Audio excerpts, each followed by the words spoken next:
Namaste everyone. Hi my dear student. See, 7th standard, 7th lesson, Transportation in Animals and Plants. ಪ್ರಾಣಿಗಳು transportation ಅಂದರೆ ಸಾಗಾಣಿಕೆ ಅಂತೇಳಿ. ಅಂದರೆ ಒಂದು ವಸ್ತುವನ್ನು ಒಂದು ಕಡೆಯಿಂದ ಮತ್ತೊಂದು ಕಡೆಗೆ ಕೊಂಡೊಯ್ಯೋದು ಅಂತ, ಆ ರೀತಿ ಸಾಗಾಣಿಕೆಯನ್ನು ತೆಗೆದುಕೊಂಡು ಹೋಗುವಂಥ ಕೆಲಸಗಳು ಹೇಗೆ ನಡೆಯುತ್ತೆ, ಅದು ಪ್ರಾಣಿಗಳಲ್ಲಿ ಮತ್ತು ಸಸ್ಯಗಳಲ್ಲಿ ನಮ್ಮ ದೇಹದ ಒಳಗಡೆ ಎಷ್ಟೊಂದು ವಸ್ತುಗಳು, ನಾವು ತಿಂತಕ್ಕಂಥ ಆಹಾರ ಇರ್ಬೋದು, ಕುಡಿತಕ್ಕಂಥ ಸೇವಿಸ್ತಕ್ಕಂತಹ ನೀರು ಇರ್ಬೋದು, ಇತರ ಎಲ್ಲ ವಸ್ತುಗಳು, ಗಾಳಿ ಇರ್ಬೋದು, ಅದೆಲ್ಲವೂ ಒಂದು ದೇಹದ ಒಂದು ಭಾಗದಿಂದ ಮತ್ತೊಂದು ಭಾಗಕ್ಕೆ ಯಾವ ರೀತಿ ಹೋಗುತ್ತೆ, ಯಾವ ರೀತಿ ಸಾಗಣೆ ಆಗುತ್ತೆ, ಅದಕ್ಕೆ ಏನಾದರೂ ವಿಶಿಷ್ಟ ಅಂಗಗಳಿದೆಯಾ ಅಂತೇಳಿ ನೋಡೋಣ. ಸಿ, 7th ಲೆಸನ್ನು, ಇದು ನಂಬರ್ 7th ಚಾಪ್ಟರ್.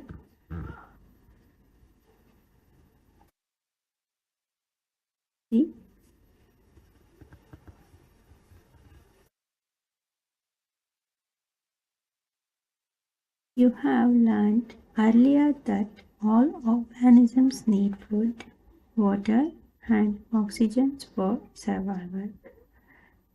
ಆಲ್ರೆಡಿ ನಿಮ್ಮೆಲ್ಲರಿಗೂ ಗೊತ್ತಿದೆ, ಯಾವುದೇ ಒಂದು ಜೀವಿ, ಆರ್ಗಾನಿಸಮ್,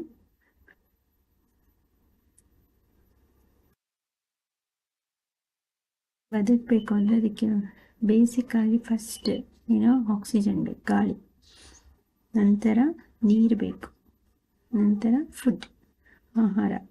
ಇವು ಮೂರು ಸಹ ಒಂದು ಜೀವಿಯ ಬದುಕಿಗೆ ಅತಿ ಮೂಲಭೂತ ಅಗತ್ಯಗಳು.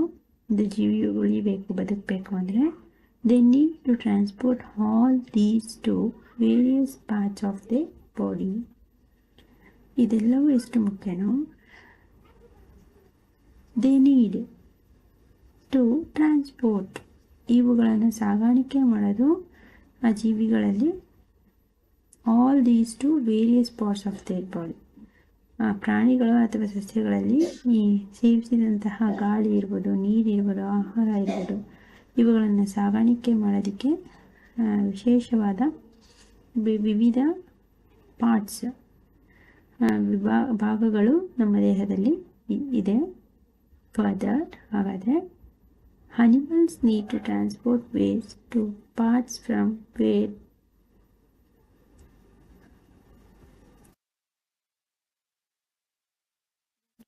ಮೋಡ್.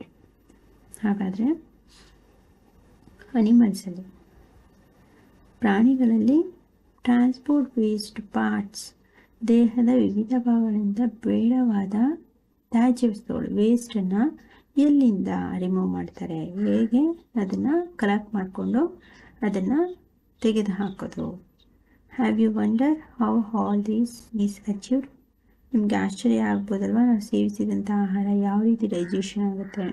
ಅದನ್ನು digestion ಲೆಸನಲ್ಲಿ first ಲೆಸನಲ್ಲಿ ಓದಿದ್ದೀರಾ.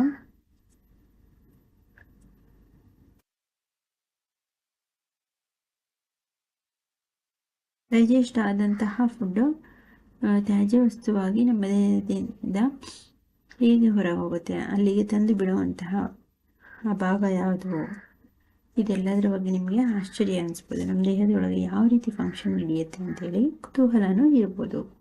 Look at figure 11.1. ಈ ಚಿತ್ರ ನೋಡಿ. Do U C the heart and the blood vessels? Heart ನೋಡಿ, ಹಾರ್ಟ್ ಚಿತ್ರ ಕೊಟ್ಟಿದ್ದಾರೆ, ಆ್ಯಂಡ್ ಬ್ಲಡ್ ವೆಸಲ್ಸ್ ಅಂದರೆ ಒಂದು ಬ್ಲೂ ಕಲರ್ ಇದೆ, ಒಂದು ರೆಡ್ ಕಲರ್ ಇದೆ, ಇದೆಲ್ಲವೂ ಬ್ಲಡ್ ವೆಸಲ್ಸ್ಗಳು. ಚಿತ್ರದಲ್ಲಿ pipe,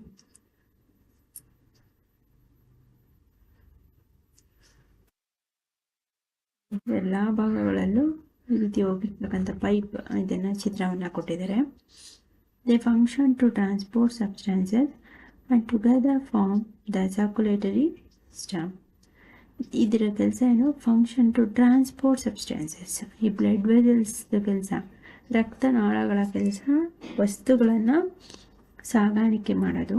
and together form circulatory system. ಅದ್ರ ಜೊತೆಗೇನು ಸರ್ಕ್ಯುಲೇಟರಿ ಸಿಸ್ಟಮ್ ಅಂದರೆ ಪರಿಚಲನೆಯನ್ನು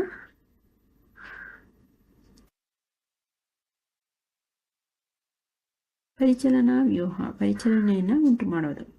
In this chapter you shall learn about transport of substances in animals and plants. ಹಾಗಾದರೆ ಈ ಲೆಸನಲ್ಲಿ ಯಾವ ರೀತಿ ಟ್ರಾನ್ಸ್ಪೋರ್ಟ್ ಆಗುತ್ತೆ? shall learn about transport of substances, ವಸ್ತುಗಳ ಸಾಗಾಣಿಕೆ ಯಾವ ರೀತಿ ಆಗುತ್ತೆ ಪ್ರಾಣಿಗಳಲ್ಲಿ ಮತ್ತು ಸಸ್ಯಗಳಲ್ಲಿ ಎಂಬುದನ್ನು ಈ ಲೆಸನಲ್ಲಿ ಸ್ಟಡಿ ಮಾಡೋಣ. ಸಿ ಅದರಲ್ಲಿ 7.1 circulatory system. Circulatory system means ಪರಿಚಲನಾ ವ್ಯೂಹ. ಪರಿಚಲನಾ ವ್ಯೂಹ ಅದರಲ್ಲಿ ಫಸ್ಟ್ ಒನ್, ಪರಿಚಲನಾ ವ್ಯೂಹದಲ್ಲಿ ಬ್ಲಡ್, ರಕ್ತ ಹೇಗೆ ಪರಿಚಲನೆ ಆಗುತ್ತೆ ನಮ್ಮ ದೇಹದ ಒಳಗಡೆ, ರಕ್ತ ಹೇಗೆ ಎಲ್ಲ ಭಾಗಗಳಲ್ಲೂ ನಾವೆಲ್ಲಿ ಗಾಯ ಮಾಡಿಕೊಂಡು ಅಲ್ಲಿ ತಕ್ಷಣ ಬ್ಲಡ್ ಬಂದ್ಬಿಡುತ್ತೆ ಅಲ್ಲ, ರಕ್ತ ಬರುತ್ತೆ.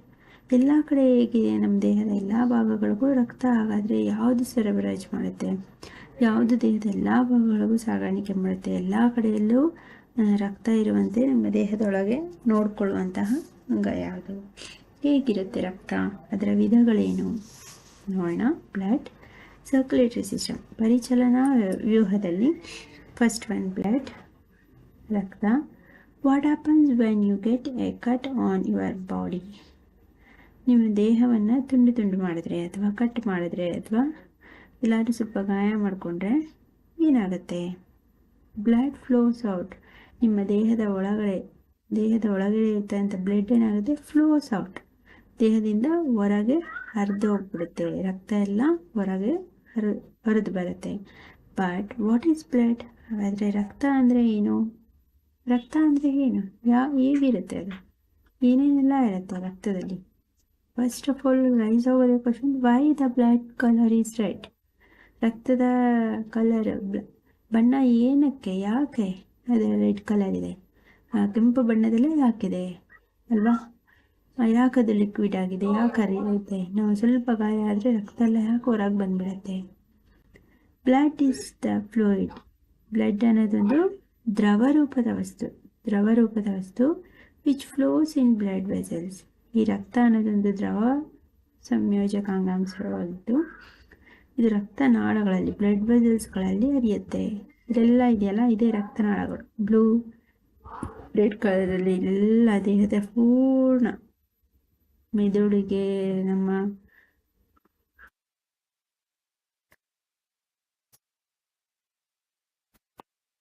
ಬೆನ್ನಿನಿಂದ ಹಿಡಿದು ಕಾಲಿನ ಫೂಟ್ವರೆಗೂ ಈ ರಕ್ತನಾಳಗಳು ಎಲ್ಲ ಕಡೆ ಈ ರೀತಿ ಹರಡಿಕೊಂಡಿವೆ.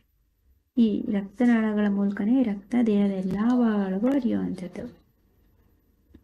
Blood is the fluid which flows in blood vessels. ರಕ್ತ ಅನ್ನೋದೊಂದು ದ್ರವರೂಪದ ವಸ್ತುವಾಗಿದ್ದು ಇದು ರಕ್ತನಾಳಗಳ ಮೂಲಕ ಹರಿಯುತ್ತದೆ.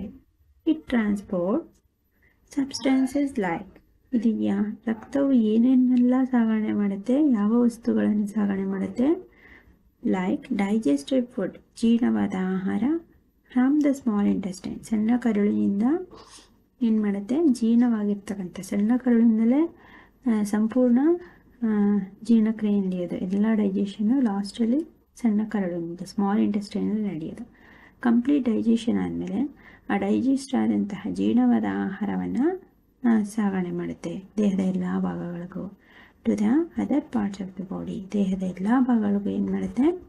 ಸಣ್ಣ ಕರುಳಿನ ಮೂಲಕ ರಕ್ತ ಜೀರ್ಣವಾದ ಆಹಾರವನ್ನು ತೆಗೆದುಕೊಂಡೋಗಿ ದೇಹದ ಎಲ್ಲ ಭಾಗಗಳಿಗೂ ಸಾಗಾಣಿಕೆ ಮಾಡುತ್ತೆ. ಅದಕ್ಕೆ ನಮ್ಮ ಕೈ, ಕಾಲು, ದೇಹದ ಮೆದುಳು, ತಲೆ ಎಲ್ಲದಕ್ಕೂ ಶಕ್ತಿ ಬೇಕು. ಇಲ್ಲ ನಮ್ಮ ಕೈಗಳಲ್ಲಿ ನಾವು ಕೈಯನ್ನು ಆಡಿಸೋದಕ್ಕೆ, ಬರೆಯೋದಕ್ಕೆ ಅಥವಾ ಏನೋ ಒಂದು ಕೆಲಸ ಮಾಡೋದಕ್ಕೆ ನೋವಾಗ್ತಿದೆ ಅಂದರೆ ಶಕ್ತಿ ಇಲ್ಲದೆ ಹೋದರೆ ಅಲ್ಲೂ ಆ ಭಾಗದಲ್ಲಿ ಕೆಲಸ ನಡೆಯಲ್ಲ ಅಲ್ವಾ? ನಡ್ಕೊಂಡು ಹೋಗ್ಬೇಕು ಅಂದರೆ ಕಾಲಿಗೂ ಶಕ್ತಿ ಬೇಕು. ಅಂದರೆ ದೇಹದ ಎಲ್ಲ ಭಾಗಗಳಿಗೂ ನಾವು ತಿನ್ನಂಥ ಆಹಾರ ಸಾಗಾಣಿಕೆ ಆಗಬೇಕು, ಅಲ್ಲೆಲ್ಲ ಹೋಗಿ ತಲುಪಬೇಕು, ಅಲ್ಲಿ ಶಕ್ತಿ ಬರಬೇಕು. ಅಂದರೆ ಅದನ್ನು ತೆಗೆದುಕೊಂಡು ಹೋಗೋದೇ blood. Transport of substances like digested food from the small intestine to the other parts of the body. ಸಣ್ಣ ಕರುಳಿನಲ್ಲಿ ಜೀರ್ಣವಾದ ಆಹಾರವನ್ನು ರಕ್ತವು ರಕ್ತನಾಳಗಳ ಮೂಲಕ ದೇಹದ ಎಲ್ಲ ಭಾಗಗಳಿಗೂ, other parts of the body, ಇತರ ಭಾಗಗಳಿಗೆ ಸಾಗಾಣಿಕೆ ಮಾಡುತ್ತೆ. It carries oxygen from the lungs. ಅಲ್ಲದೆ ಇನ್ನೇನು ಮಾಡುತ್ತೆ?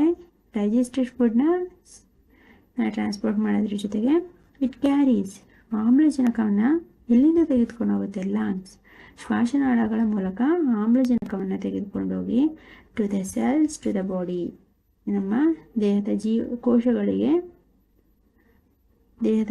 ಜೀವಕೋಶಗಳಿಗೆ ಆಮ್ಲಜನಕವನ್ನು ಶ್ವಾಸನಾಳದ ಮೂಲಕ ತೆಗೆದುಕೊಂಡು ಹೋಗಿ ಶ್ವಾಸಕೋಶದಿಂದ ಆಮ್ಲಜನಕವನ್ನು ತೆಗೆದುಕೊಂಡು ದೇಹದ ಎಲ್ಲ ಭಾಗಗಳಿಗೆ, ದೇಹದ ಕೋಶಗಳಿಗೆ ಸಾಗಾಣಿಕೆ ಮಾಡುತ್ತೆ. It also transports waste removed from the body. ನಮ್ಮ ದೇಹಕ್ಕೆ ಅಗತ್ಯವಾದ ಡೈಜೆಸ್ಟೆಡ್ ಫುಡ್ಡು, ನೀರು, ಆಮ್ಲಜನಕ ಮತ್ತು ಜೀರ್ಣವಾದ ಆಹಾರವನ್ನು ಮಾತ್ರ ಅಲ್ಲ, ದೇಹಕ್ಕೆ ಬೇಡವಾದ ಅನಗತ್ಯವಾದ ತ್ಯಾಜ್ಯ ವಸ್ತುವನ್ನು ಸಹ ಏನು ಮಾಡುತ್ತೆ? ಇದು ಸಾಗಿಸೋದಕ್ಕೆ ಸಹಾಯ ಮಾಡುತ್ತೆ. ಹೇಗೆ ತೆಗೆದುಕೊಂಡು ಹೋಗಿ ಆಮ್ಲಜನಕ ಮತ್ತು ಫುಡ್ಡನ್ನು ಕೊಡುತ್ತೋ ಹಾಗೆ ತೆಗೆದುಕೊಂಡು ಬರುತ್ತೆ ರಕ್ತ. ನಮ್ಮ ದೇಹದಲ್ಲಿ ಬೇಡವಾದ ತ್ಯಾಜ್ಯ ವಸ್ತುಗಳನ್ನು ಏನು ಮಾಡುತ್ತೆ? Waste. It also transport waste for remove from the body. ದೇಹದ ಎಲ್ಲ ಭಾಗಗಳಿಂದ ಬೇಡವಾದ ತ್ಯಾಜ್ಯ ವಸ್ತುಗಳನ್ನ ಹೊತ್ತುಕೊಂಡು ಬಂದು ದೊಡ್ಡ ಕರಳಿಗೆ ಅಲ್ಲಿ ಬಿಡುತ್ತೆ. ಯಾವುದು? Blood. How does the blood carry various substances?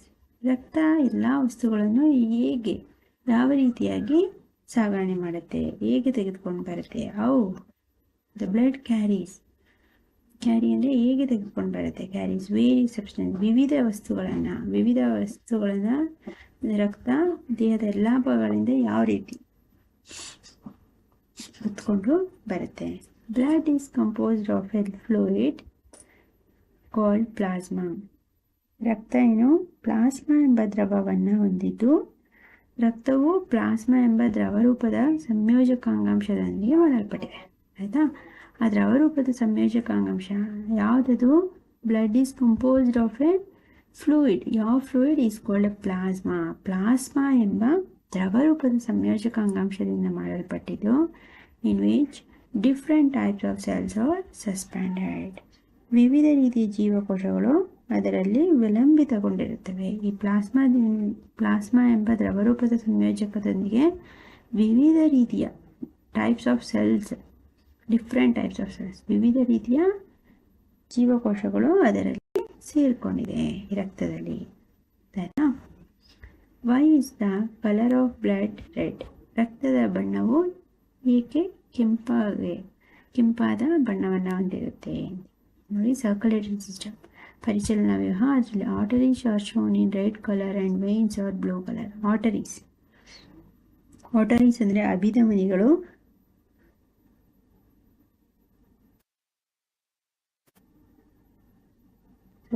Arteries ಅಂದರೆ ಅಪಧಮನಿಗಳು. ವೇನ್ಸ್ ಅಂದರೆ ಬ್ಲೂ ಕಲರಲ್ಲಿ, ಅಭಿಧಮನಿಗಳು ನೀಲಿ ಬಣ್ಣದಲ್ಲಿದೆ. ಇದು ವೇನ್ಸ್ ಎಲ್ಲ ನೋಡಿ, ಇದು ಬ್ಲೂ ವೇನ್ಸ್, ಬ್ಲೂ ಕಲರಲ್ಲಿದೆ ಅಭಿಧಮನಿಗಳು. ಆರ್ಟರೀಸ್, ಅಪಧಮನಿಗಳು ರೆಡ್ ಕಲರಲ್ಲಿ ಇದೆ. ಇಲ್ಲೆಲ್ಲ ಏನು ರೆಡ್ ಕಲರ್ದು ಈ ಥರ ನರ್ವ್ಸ್ ಇದೆ, ಬ್ಲಡ್ ವೆಸಲ್ಸ್ ಇದೆ, ಇದೆಲ್ಲ ಆರ್ಟರೀಸ್. ಬ್ಲೂ ಕಲರ್ ಇರೋದೆಲ್ಲ ವೇನ್ಸ್. ಹಾರ್ಟಲ್ಲಿ ರಕ್ತ ಬ್ಲಡ್ಡನ್ನು ಪಂಪ್ ಮಾಡಿದಾಗ ಇಲ್ಲಿ ಆಕ್ಸಿಜನೇಟೆಡ್ ಬ್ಲಡ್ ಅಂದರೆ ಶುದ್ಧ ರಕ್ತ ಇದ್ದಿದ್ದು ರೆಡ್ ಕಲರಲ್ಲಿರುತ್ತೆ, ಅಶುದ್ಧ ರಕ್ತ ಬ್ಲೂ ಕಲರಲ್ಲಿ ಇರುತ್ತೆ. ಅರ್ಥ ಆಯ್ತಾ?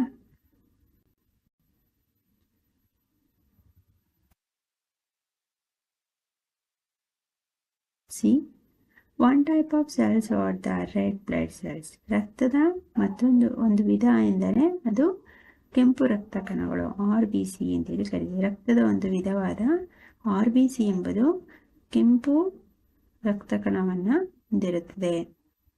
Red blood cells, RBC, which contains A red pigment called haemoglobin. ಈ ರಕ್ತವು ಕೆಂಪು ಬಣ್ಣವನ್ನು ಹೊಂದಿರೋದಕ್ಕೆ ಕಾರಣವಾಗಿರುವಂತಹ ಒಂದು ಪಿಗ್ಮೆಂಟ್ ಯಾವುದು ಅಂದರೆ ಅದು ಹಿಮೋಗ್ಲೋಬಿನ್. ರಕ್ತ ಏತಕ್ಕಾಗಿ ರೆಡ್ ಕಲರಲ್ಲಿದೆ ಅಂದರೆ they are present in the pigment is called haemoglobin. ಆ ರಕ್ತದಲ್ಲಿ ಇರುವಂತಹ ಪಿಗ್ಮೆಂಟ್ ಹಿಮೋಗ್ಲೋಬಿನ್ ಆ ರಕ್ತದ ಬಣ್ಣವನ್ನು ಕೆಂಪಾಗಿಸುತ್ತದೆ.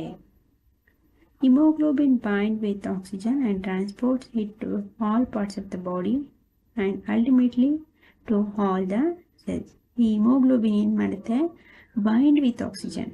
ಈ ಹಿಮೋಗ್ಲೋಬಿನ್ ಎಂಬ ಪಿಗ್ಮೆಂಟು ಆಮ್ಲಜನಕದೊಂದಿಗೆ ಬೈಂಡ್ ಅಂದರೆ ಬಂಧಿಸಲ್ಪಟ್ಟಿತು, transported to all parts of the body and ultimately to the cells. ಆಮ್ಲಜನಕವನ್ನು ದೇಹದ ಎಲ್ಲ ಭಾಗಗಳಿಗೂ ಸಾಗಿಸೋದಲ್ಲದೆ ಅಲ್ಟಿಮೇಟ್ಲಿ ಆಲ್ ದ ಸೆಲ್ಸ್, ಎಲ್ಲ ಜೀವಕೋಶಗಳಿಗೂ ಆಮ್ಲಜನಕವನ್ನು ಸಾಗಣೆ ಮಾಡುತ್ತೆ. ಆಯಿತಾ? ರಕ್ತ RBC ಕೆಂಪಾಗಿರಲು ಕಾರಣ their presence of a pigment haemoglobin. ರಕ್ತದಲ್ಲಿ ಇರುವಂತಹ ಹಿಮೋಗ್ಲೋಬಿನ್ ಎಂಬ ಪಿಗ್ಮೆಂಟ್. ಈ ಹಿಮೋಗ್ಲೋಬಿನ್ ಯಾವುದರ ಜೊತೆ ಬಂಧಿಸಲ್ಪಟ್ಟಿದೆ? Pigment with haemoglobin binds with oxygen. Haemoglobin ಆಮ್ಲಜನಕದೊಂದಿಗೆ ಬಂಧಿಸಲ್ಪಟ್ಟು ಏನನ್ನು ಟ್ರಾನ್ಸ್ಪೋರ್ಟ್ ಮಾಡುತ್ತೆ? ಆಮ್ಲಜನಕವನ್ನೇ transport of oxygen to all parts of the body. ದೇಹದ ಎಲ್ಲ ಭಾಗಗಳಿಗೂ ಆಮ್ಲಜನಕವನ್ನು ಸಾಗಣೆ ಮಾಡುತ್ತೆ, ಹೊತ್ಕೊಂಡು ಹೋಗುತ್ತೆ. With also ultimately all the cells, ಎಲ್ಲ ಜೀವಕೋಶಗಳಿಗೂ. ದೇಹದ ಎಲ್ಲ ಭಾಗಗಳ ಜೊತೆಗೆ ಪ್ರತಿಯೊಂದು ಜೀವಕೋಶಗಳು, ನಮ್ಮ ದೇಹದ ಸೆಲ್ಸ್ ಏನಿದೆ, ಸೆಲ್ಸ್ಗಳಿಂದ ಮಾಡಲ್ಪಟ್ಟಿದೆ ಅಲ್ವಾ, ಜೇನುಗೂಡಿನಂತಹ ಸ್ಮಾಲ್ ಸೆಲ್ಸ್ಗಳಿಂದ ಪ್ರತಿಯೊಂದು ಜೀವಕೋಶಗಳಿಗೂ ಆಮ್ಲಜನಕವನ್ನು ಸಾಗಾಣಿಕೆ ಮಾಡೋದು ಹಿಮೋಗ್ಲೋಬಿನ್. ಈ ಹಿಮೋಗ್ಲೋಬಿನ್ನಲ್ಲಿ ಆಕ್ಸಿಜನ್ ಬಂಧಿಸಿದೆ. ಆಯಿತಾ? It will be difficult to provide oxygen efficiently to all the cells of the body without haemoglobin. ಒಂದು ವೇಳೆ ಹಿಮೋಗ್ಲೋಬಿನ್ ಇಲ್ಲ ಅಂದಿದ್ರೆ ಏನಾಗ್ತಿತ್ತು? ದೇಹದ ಎಲ್ಲ ಕೋಶಗಳಿಗೆ, ಜೀವಕೋಶಗಳಿಗೆ ಸಮರ್ಥವಾಗಿ ಆಮ್ಲಜನಕವನ್ನು ಒದಗಿಸೋದು ಕಷ್ಟ ಆಗ್ತಿತ್ತು. ದೇಹದ ಎಲ್ಲ ಭಾಗಗಳಿಗೇನೋ ಆಲ್ ಪಾರ್ಟ್ಸ್ಗೆ ಹೋಗ್ಬಿಡುತ್ತೆ, ಆದರೆ ಪ್ರತಿಯೊಂದು ಜೀವಕೋಶಗಳಿಗೆ ಆಮ್ಲಜನಕ ಒದಗಿಸ್ಬೇಕಲ್ವಾ, ಆ ಕೆಲಸ ತುಂಬ ಕಷ್ಟ ಆಗ್ತಾಯಿತ್ತು. ಯಾವುದು? ಹಿಮೋಗ್ಲೋಬಿನ್ ಎಂಬ ಪಿಗ್ಮೆಂಟ್ ಇಲ್ಲ ಅಂದಿದ್ರೆ. It will be difficult to provide oxygen efficiently to all the cells. ದೇಹದ ಎಲ್ಲ ಜೀವಕೋಶಗಳಿಗೆ ಆಮ್ಲಜನಕವನ್ನು ಒದಗಿಸೋದು ತುಂಬ ಕಷ್ಟ ಆಗ್ತಿತ್ತು. ಹೇಗೆ? Of the body without haemoglobin ಇಲ್ಲದೆ ಇದ್ದಿದ್ದರೆ ದೇಹದ ಜೀವಕೋಶಗಳಿಗೆ ಆಮ್ಲಜನಕವನ್ನು ಒದಗಿಸೋದು ತುಂಬ, ಅದರಲ್ಲೂ ಸಮರ್ಥವಾಗಿ, ಎಫಿಷಿಯೆಂಟಾಗಿ, ಸಮರ್ಥವಾಗಿ ಆಮ್ಲಜನಕವನ್ನು ಒದಗಿಸೋದು ತುಂಬ ಕಷ್ಟ ಆಗ್ತಿತ್ತು. The presence of haemoglobin makes blood appear red. ಏನು? ಈ ಹಿಮೋಗ್ಲೋಬಿನ್ ಇರೋದ್ರಿಂದನೇ ಆ ರಕ್ತದ ಹಿಮೋಗ್ಲೋಬಿನ್ ಇರುವಿಕೆಯಿಂದ ಏನು ಮೇಕ್ ಬ್ಲಡ್ ಅಪಿಯರ್ ರೆಡ್, ಆ ರಕ್ತದ ಬಣ್ಣವು ಕೆಂಪಾಗಿ ಕಾಣುತ್ತದೆ. ಅರ್ಥ ಆಯ್ತಾ? ರಕ್ತ ಬಣ್ಣ ಹೇಗೆ ಕೆಂಪಾಗಿರುತ್ತೆ ಅಂದರೆ the presence of haemoglobin make blood appear red. Haemoglobin ಇರುವಿಕೆಯಿಂದ ರಕ್ತವು ಕೆಂಪಾಗಿ ಕಾಣಿಸುತ್ತದೆ. ಅರ್ಥ ಆಯ್ತಾ? ಓಕೆ ಮೇಡಮ್ ಸ್ಟೂಡೆಂಟ್, ಇಷ್ಟರಲ್ಲಿ ನೆಕ್ಸ್ಟ್ ಕ್ಲಾಸಲ್ಲಿ WBC ಆ್ಯಂಡ್ ಬ್ಲಡ್ ವೆಸಲ್ಸ್ ಇದ್ರ ಬಗ್ಗೆ ಡಿಸ್ಕಸ್ ಮಾಡೋಣ. ಏನಾದ್ರು ಡೌಟ್ಸ್ ಇತ್ತು, ಅರ್ಥ ಆಗಲಿಲ್ಲ ಅಂದರೆ ಅದನ್ನು ಡಿಸ್ಕ್ರಿಪ್ಷನಲ್ಲಿ ಕಮೆಂಟ್ ಮಾಡಿ. ಆ್ಯಂಡ್ ಈ ವಿಡಿಯೋಸ್ನ ನಿಮ್ಮ ಫ್ರೆಂಡ್ಸ್ಗಳಿಗೂ ಶೇರ್ ಮಾಡಿ, ಅವ್ರಿಗೆ ಸಬ್ಸ್ಕ್ರೈಬ್ ಮಾಡ್ಕೊಳಕ್ಕೆ, ಯಾಕೆಂದರೆ ಈಸಿಯಾಗಿ ನನ್ನ ವಿಡಿಯೋಸ್ ಎಲ್ಲ ಸಿಗುತ್ತೆ, ಸರ್ಚ್ ಮಾಡೋ ಅವಶ್ಯಕತೆ ಇಲ್ಲ ಸಬ್ಸ್ಕ್ರೈಬ್ ಮಾಡಿಕೊಂಡ್ರೆ. ಆ್ಯಂಡ್ ಟೆಕ್ಸ್ಟ್ ಬುಕ್ ಇಟ್ಕೊಂಡು ಆಡಿಯೋನ ಕೇಳಿಸ್ಕೊಂಡು 2-3 ಟೈಮ್ಸ್ ಓದಿ ಇಂಪಾರ್ಟೆಂಟ್ ವರ್ಡ್ನ ಅಂಡರ್ಲೈನ್ ಮಾಡ್ಕೊಳ್ಳಿ. ಆ್ಯಂಡ್ ಹೋಮ್ವರ್ಕ್ ಕ್ವಶನ್ಸ್ ನೀವೇ ಆನ್ಸರ್ ಮಾಡೋಕ್ಕೆ ಟ್ರೈ ಮಾಡಿ. ನಿಮ್ಮ ಫ್ರೆಂಡ್ಸ್ಗಳ ಜೊತೆನೂ ಡಿಸ್ಕಸ್ ಮಾಡಿ, ತುಂಬ ಯೂಸ್ ಆಗುತ್ತೆ. ಬೆಟರ್ ನಿಮ್ಮ ಎಲ್ಲರೂ ಸಹ text book reading is the better way of learning. So ಸೈನ್ಸಲ್ಲಿ ಎಲ್ಲರೂ ಆದಷ್ಟು ಟೆಕ್ಸ್ಟ್ ಬುಕ್ನ ರೀಡ್ ಮಾಡಿ, ಆಡಿಯೋನ ಕೇಳಿಸ್ಕೊಂಡು ತುಂಬ ಚೆನ್ನಾಗಿ ಯೂಸ್ ಆಗುತ್ತೆ ನಿಮ್ಮ ಹೈಯರ್ ಕ್ಲಾಸಸ್ಗೆ. ಆ್ಯಂಡ್ ಅರ್ಥ ಆಗುತ್ತೆ, ಈಸಿಯಾಗಿ ಅರ್ಥ ಮಾಡಿಕೊಂಡು. Science is not a tough subject. ಓಕೆನಾ? Okay my dear student, within homework ಕ್ವಶನ್ಸ್ನ ತಗೊಳ್ಳಿ.